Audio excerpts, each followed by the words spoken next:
YCS Atlanta has come to an end, and oh my god, it's almost like the rest of the entire community was actually shocked the Pendulum Magicians were the most represented deck. Who fucking knew? So what's up, guys? I'm Go40 here. Wanted to just kind of talk about Atlanta for a little bit and just bring it up.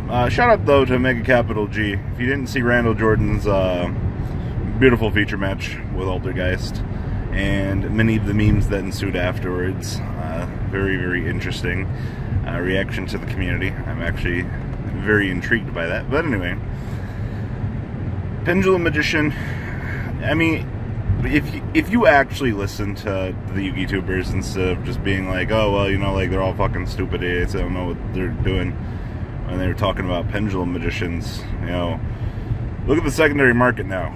You know, it's more of a shit show than it was earlier, and can't really be shocked about that. But I think the most interesting thing about this particular YCS was I've been discussing the theory of if you have a good player piloting X deck, then that deck can accelerate a little bit more. And we're going to use Imran as an example here. Imran went into the event playing Spyral. Only Spyral in top 32.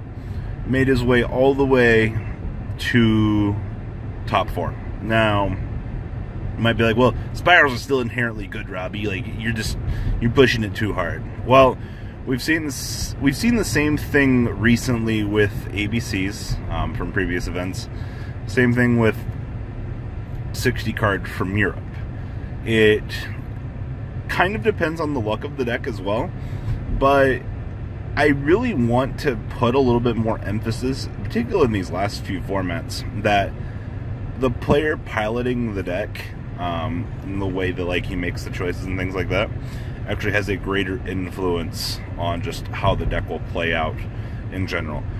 Between deck building and player interaction and the skill level that they have, I'm definitely thinking now, more or less, over any other time in the game of Yu-Gi-Oh! Maybe back in the previous time, but pilot interaction and their choice definitely, if you're in your element, you're in your fucking element. And I'm starting to see a little bit more that that's coming into play now, more or less, more than ever. So you can yell at me in the comment section and tell me how inherently wrong I am. That's fine.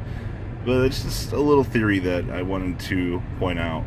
But Sleepy.deck, still kind of representing, still kind of doing its thing. ABC, definitely also showing up. I can't say that I didn't expect this. I was expecting, I wanted to see a little bit more World Chalice and a little bit more, I don't know, what's it called? A little bit more Rogue. That would have been nice, but, you know, I'll take my ABC. We all kind of, I can't say that I was also not disappointed by the showing of Trickstars. Trickstars only, I think Trickstars had their inherently large numbers at events because the deck actually had a really good Spyral matchup. They were able to kind of shun out everything that the deck did, and a lot of people just kind of went to the deck because it was inherently broken. Now that Spirals have kind of just disappeared, I mean, the deck to beat with Trickstars is Pendulum Magician, and that doesn't necessarily go so well. I mean, the Cheesebird combo is still fucking phenomenal. What was it, in Imran's feature match, his opponent Reincarnation, and he chained Ash Blossom, and his opponent had the Droll and Lockbird. Like, that's over 9,000 keks right there. Like, fucking getting Droll and Locked and Reincarnation is like the bane of your day. And if you don't know what the Cheesebird combo is, well, you know, unfortunately, you shouldn't be playing Yu-Gi-Oh! Right now. But back on the topic of Pendulum Magician, Absolute Dragon floating into fucking Odd Eyes Vortex Dragon. It's pretty stupid. Shout out to Zephyr Metatron though. Like, I can't say that I really like the card, but I mean, double electromining into it's pretty good, considering just really what anything else in the format can do. Pendulum Magician, a lot of people are like, oh, well, you know, like, they didn't hurt the deck enough. Trust me, losing double Iris hurt a lot more than people really give that deck credit for. And I'm not going to say that I'm not inherently shocked that it performs so well, but Darkworm Engine's still a thing in the TCG. And, you know, Dragon Shrine, yeah, you guys following this? Just, there's a lot of inherent bullshit that the deck can do, but it's kind of cool seeing the Utopia engine in full swing. What was it, the rank 6 one, Utopia Beyond? Kind of cool. I definitely didn't expect to see that. It's kind of like the extra deck space is kind of tight. Naruto Man was also kind of cool to see. Well, TCG kind of knew that one was coming, but I don't know. The meta, it's pretty defined now.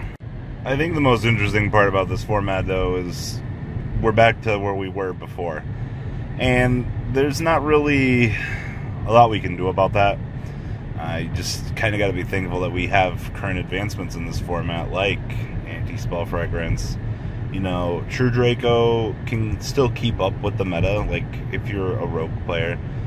There's a lot of, like, I guess, straws that you could be grasping at here in today's format that, you know, I wouldn't necessarily say that you would have the chance to grasp at really any other time. Now, the Pendulum Magician being the established bully in the format, Rogue has a big chance to kind of do anything here.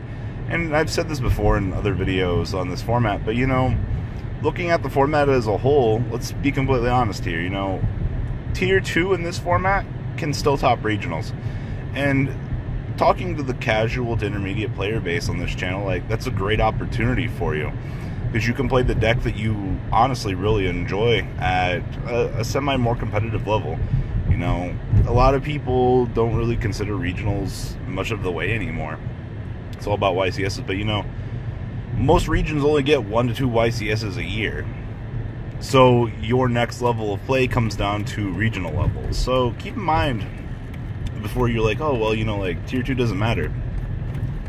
If you're playing Pendulum Magician and you're getting your ass beat by True Draco to regional or World Chalice, and you're like, God damn it, like, why the fuck is this happening? Like, I'll agree with you, like, it's just some bad beats, but with the way that this format has developed, essentially, you know, somebody's gonna make a drinking game out of this. How many times did Robbie say, I told you so, or something like that?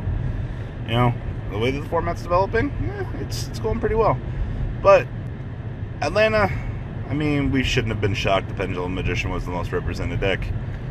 The roguish top choices, but being between Draco, you know, ABC, you know, things like that, it's fine. Zero representation from the other choices. I mean, a lot of people were assuming that the other choices were lower Tier 2 anyway, to be honest with you. So once again, I'm not inherently shocked there either. Just kind of how things are going, it doesn't really shock me anymore. So format's right where I expected it to be at this point in time. You know, if you unfortunately were planning on playing Pendulum Magician and your mentality was, you know, like, well, I'm gonna wait a little while before picking up my stuff, I think that ship might have sailed, unfortunately. I mean, that's kind of the downside that you risk when you go into things like this. If you wait for results from an event to verify, you know, what you're thinking, unfortunately, stuff goes up in price. It tends to be a very negative connotation in the community, you know. Stigmas point towards, you know, should have bought that early, or, you know, like, well, fuck, it's so much money now, you know. Yeah, it's how the cookie crumbles. But no, shout out to kaijus though. You know, we went from a format where kaijus weren't really good to a developing point where kaijus are like, oh hey, like, I kind of want to consider this to out masterpiece. You know, it also doubles up against one Sleepy Boy, and you guys know how much this community still loves Sleepy Boy. You know, talked about how you probably should have picked up Spyrals when you had the chance. I don't think their price is going to detrimentally go back up now, but, you know, if there's something that you want to pick up, do it now before it's inherently too late. You only hurt yourself if you play the dangle game. I mean, there's still plenty of reprints coming out, evidently. Ash's bunny ears getting a reprint in the Legendary Kaiba collection. I can't really say that I'm horrifiedly shocked. I kind of am. But we'll have to wait and kind of see where this goes, because damn, this is going to be an interesting format. So what do you guys think about the format, how it's shaping up? Leave a comment, Rooney, down below. Tell me what you guys are thinking, and I'm out, guys. Have a good rest of your day.